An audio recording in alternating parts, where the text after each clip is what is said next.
அர்த்த ராத்திரியில அந்த புறத்துக்குள்ள வந்து மாமல்லர் காதுல விழுந்த யுத்த பேரிகையோட முழக்கம் அந்த காஞ்சி நகர்ல வாழ்ந்த லட்சக்கணக்கான மக்களோட காதலையும் விழுந்துச்சு. அந்த நடு ராத்திரியில காஞ்சி அரண்மனையோட நந்தவனத்துல வயசான ஒருத்தனும் ஒரு இளம் பெண்ணும் உலாவிட்டு இருந்தாங்க. வானத்துல பிரகாசமா இருந்த நிலாவோட போட்டி போட்டுக்கிட்டு அவ மேனி ஜொலிச்சிட்டு இருந்துச்சு. யுத்த பேரிகையோட முழக்கம் கேட்டதும் அவ உடம்பு நடுங்க ஆரம்பிச்சிருச்சு. பயத்தோட அப்பா இது என்ன சத்தம்னு கேட்டுட்டே அவ அப்பாவை கட்டி பிடிச்சுக்கிட்டான்.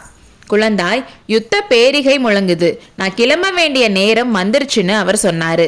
நிலா வெளிச்சத்துல உத்து பார்த்தாதான் தெரியுது அவங்க 2 பேரும் காலையில கோயில்ல பார்த்த கொடும்பாலூர் சோழ வம்சத்தை சேர்ந்த செம்பியன் வளவனும் அவரோட மகளும்னு. கரிகால் வளவன் காலத்துல இருந்து சில நூற்றாண்டுகள் ரொம்ப பிரபலமா இருந்த சோழ ராஜ்யம் போக போக அதோட சிறப்பை இழந்து தெற்க பாண்டியர்களாலும் வடக்க பல்லவர்களாலும் நெருக்கப்பட்டு சோழ வம்சம் 2-3 கிளைகளா பிரிஞ்சிருந்துச்சு. உறையூர்ல இருந்த சோழ வம்சத்து மன்னர்கள் ஒரு சின்ன ராஜ்யத்துக்கு உரியவங்களா இருந்தாங்க.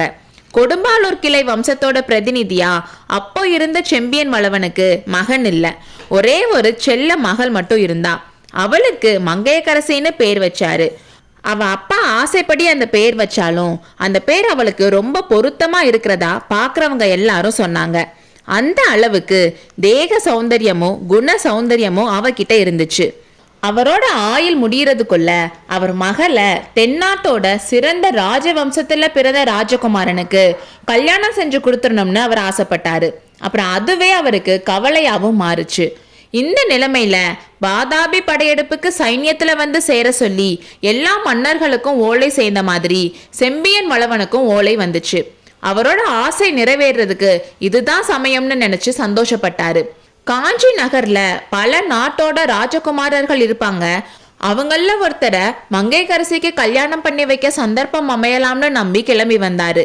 அப்பா, உண்மையிலேயே என்னை இங்க விட்டுட்டு போக போறீங்களா? இந்த பெரிய அரண்மனையில முன்பின் தெரியாதவங்க கிட்ட நான் எப்படி இருப்பேன்?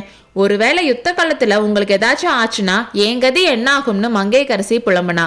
குழந்தாய், நம்ம குலதெய்வம் முருகப்பெருமான் உன் கூட இருக்கிறப்போ நீ எதுக்கு கவலைப்படுற?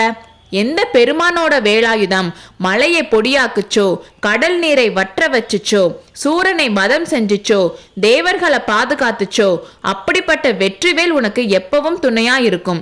குழந்தாய், நீ கொஞ்சம் கூட பயப்படாம எனக்கு விடை கொடுன்னு அவர் சொன்னதை கேட்டு மங்கையர்க்கரசி மெய்சிலிர்த்து பரவச நிலை அடைஞ்சு நின்றுட்டு இருந்தான். அவளோட பக்தி பரவச நிலையை தெரிஞ்சுக்காத அவர் அப்பா வேலும் மயிலும் உனக்கு துணையா இருக்கிறதோட மாமல்ல சக்கரவர்த்தியோட அம்மா புவன மகாதேவியும் உனக்கு ஆதரவா இருப்பாங்க. உன்னை அவங்க சொந்த மகள் மாதிரி பாத்துக்கிறதா வாக்கு கொடுத்துருக்காங்க. நீயோ உன் அம்மாவை சின்ன வயசுலயே இழந்துட்ட. அவங்களுக்கும் மகளே கிடையாது. அதனால உன்னை நல்லா பாத்துக்கிறதா சொல்லியிருக்காங்க. அதனால நீ எதுக்கும் கவலைப்படாம நான் போர்க்களத்துக்கு கிளம்ப விடை கொடுன்னு சொன்னாரு. இதுக்கும் மங்கையர்க்கரசி எதுவும் பேசாம நிக்கவும், மகளே, நீ பச்சை குழந்தையா இருந்தப்போ ஒரு பெரியவர் நம்ம வீட்டுக்கு வந்தாரு. அவர் உன்னை பார்த்தாரு. உன் பிஞ்சு கைகளை தூக்கி பார்த்தாரு. பார்த்துட்டு இந்த குழந்தையோட கையில சங்கு சக்கர ரேகை இருக்கு, இவள் பெரிய ராஜ்யத்தோட பட்ட மகிழ்ச்சியாவான்னு சொன்னாரு. அந்த வார்த்தைகள் என் காதுல தேன் மாதிரி விழுந்துச்சு.